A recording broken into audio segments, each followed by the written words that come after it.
چند بچه ها اومدیم با تست آب نبات ترش و پارت 2، ولی این سری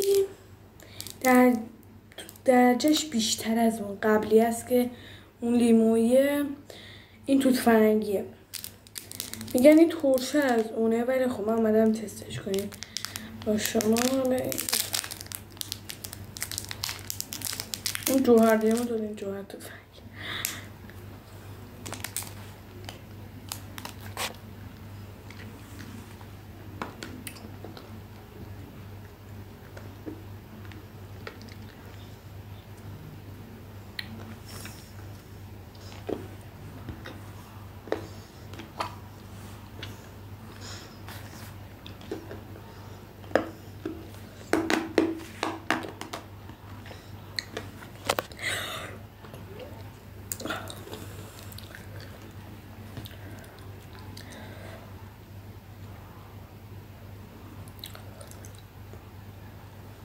الان بهتر شد.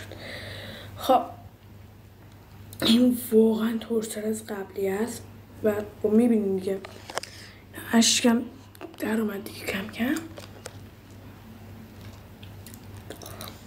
واقعا ترشه، واقعا.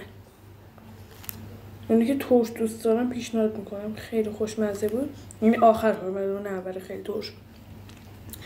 زبونم من سوخت، اما در میکنه، ولی شینیش انگار میپیچه، انگار زبونو پوشش میده، انگار خوشمزه میشه. و چون تو طعم توت فرنگیه، این ترشی روی زبونو از بین میبره، بعد آخر خوب میشه. خلاصه خیلی خوشمزه است.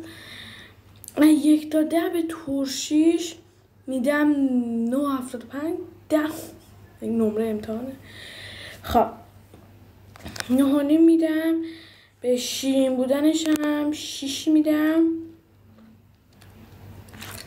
فعلا خدافظ.